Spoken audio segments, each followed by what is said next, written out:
Teams that win the first two games in a best of seven series on the road are winners of that series in 85.7% of them. Guys, welcome into the Big Little Podcast. I'm your host, Patrick Previty. That is Andrew Greig. Andrew, the Knicks are now up on the defending champion Boston Celtics 2-0. What did you think about game two?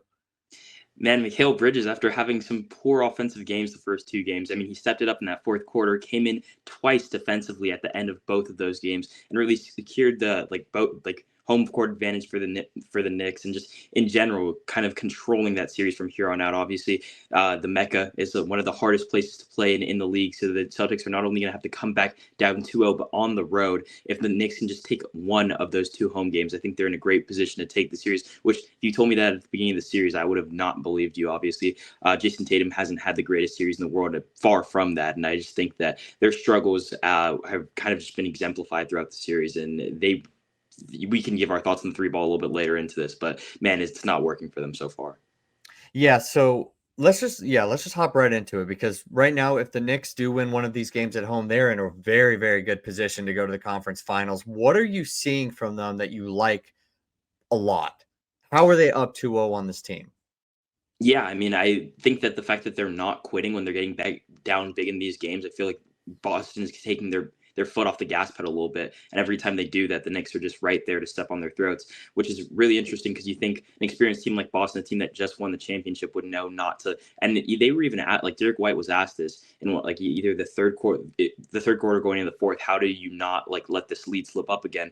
The Knicks go on an 8-0 run to close the third quarter. You just think that it won't happen twice to the defending champions, and they keep on letting it happen, which is just kind of unbelievable. But I mean, the Knicks have battled through being down 20 in back-to-back games, and I think that's what's been majority of what's been helping them throughout the series. This Knicks team they are all fighters. Honestly, they're all dogs. It's so impressive to watch, and I feel like towards the end of the game, I'm way more confident in this team, even though they don't have a championship ring. They haven't even gotten out of the Eastern Conference Finals before, but I feel so much more confident in Jalen Brunson down the stretch than I do with definitely Jason Tatum right now with the way that he's been playing, but even Jaylen Brown. Both of those guys had putrid shooting games, and Derek White isn't even there to kind of help or pick up the slack. It's really, really bad. And then this game, it was just, they always say the NBA it's a game of runs, and there were plenty of them throughout this game. Karl-Anthony Towns was able to kind of keep them afloat early on in this game, like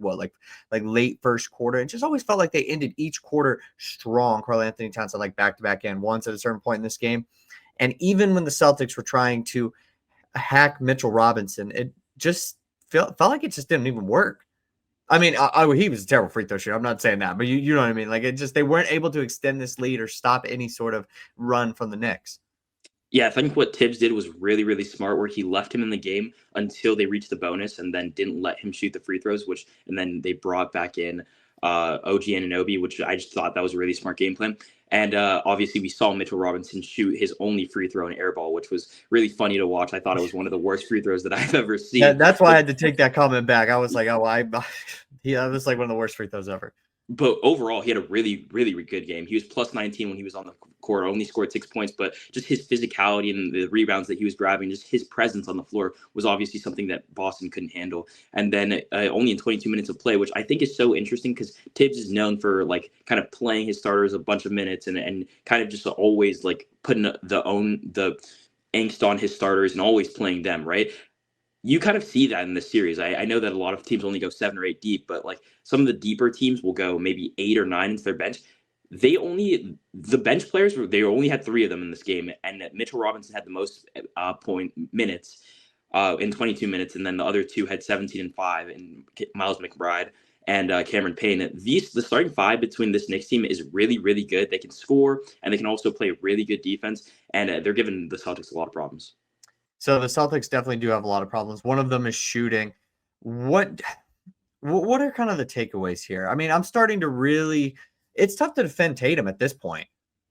Yeah, it's getting tough to defend Tatum, but even if Tatum isn't having a good game, you think that some of the other Celtics can step it up. The Celtics have just been terrible from 3, and Joe Mazzulla doesn't change his philosophy on it. They will always keep going back to it. They've shot 25% in both games from 3. They've missed combined 70-plus threes over the first 2 games, which is just absurd. The fact that they keep on going to it, even though they're missing so many of them. And I think that they have to figure something out, because when they're attacking the rim, it's not like they're not scoring. They're having overall, they're not playing terrible basketball. It's just when they keep on chucking up shots and they're missing 33s in a game, they're taking 40 and only making 10 of them. You can't consistently do that and expect to win, especially in a game where you could really, really start to put the game out of hand if you just start attacking the rim when you're up 20 instead of taking these threes and giving New York fast break opportunities. Like, the Knicks should have been out of this game so many different times. They scored 13 points in the first quarter and we're only down by 11. If they make a couple more of those threes, or Boston's attacking the rim, that lead could easily be 20 plus. And that's probably the only reason that they were still in that game. The Knicks didn't deserve to be in that game, only scoring 13 in the first quarter. Another thing that definitely Celtics fans would also like to point out is the fact that Kristaps Porzingis is dealing with an illness. So he sat out the second half of game one and then didn't start in this game and only played 14 minutes. They need some extra support whenever Tatum is unfortunately having one of his moments. And it seems like through these first couple of games, that's the case. And then in general, this team is just simply not shooting well. They're going to have somebody step up if he can't do it. One of the best plays of this game was at the very end by Tatum, where he was able to take it coast to coast and was able to go in for that dunk. He went like 8.5 minutes or something like that in the fourth quarter where he just didn't score a bucket. They should have plenty of closers on this team to at least match what Jalen Brunson is able to do, but we're just not seeing that right now through the first two games. Going on the road, it does kind of scare me, even though with all of the experience that this team has and the potential to get hot from three, I know it's going to be a close game because I don't think that the Celtics team will quit, but something has to completely change because they're going to need some extra help, a boost in the scoring department. Yeah, and the Celtics team, just in general, you talk about boosting the scoring department, and obviously Jason Tatum went such a long period of time without scoring, but that whole team was just like, they just kept on checking up shots. I think they hadn't made a field goal within for a 7-minute stretch in the fourth quarter. That can't happen if you're going to win games in the playoffs. And then also the only reason why, as a Heat fan, I hate to say it, but just reminiscing over the 3-0 comeback that the Celtics had over they almost forced over the Heat. They got it all the way at Game 7. You can never count this team out, but man, something needs to get fixed in a hurry. That's why I do kind of struggle with saying completely that the series is over if the Knicks were to take a 3-1 lead and they were to win game 4 after, because at 3-0, I'm not calling any team is going to be able to pull that off right now. But even if they go up 3-1, I do get a little bit nervous just because of their ability and the immense experience that they have in the playoffs. If you had to make a prediction looking forward to game 3, who would you say is going to win? I think I'd have to go Boston just because of the way they lost both of these games too. I think that Joe Mazzulla will light a fire under them, and also it's not like they should have won both of these games.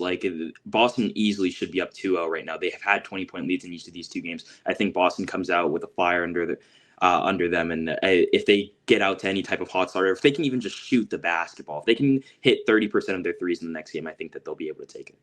Yeah, and I know what Knicks fans are potentially saying right now should have won these games. Well, if the Celtics shoot anywhere near their season average, then they probably would take both of these games home. But of course, also Jalen Brunson did not have a good game in totality. He obviously made those free throws at the very end, but he didn't have a good game for the entirety of it. Yeah, and I will say my comment about the Heat, just in terms of the depth of these teams, I think that the Heat maybe played a couple more guys, but in terms of the quality of players, I think from the starting 5 of the Knicks, all of those players are really good, and I think in general that Knicks team is probably a little bit better than that Heat team that even made the finals that year, coming from a Heat fan. So if the Celtics start messing around Game 3, it could be a very, very long road ahead for them. Well, we're going to know what we potentially have in store for the conference finals, or if this series is going to be a dogfight Saturday evening, because this game takes place Saturday at 3:30. So we'll just have to wait and see with that.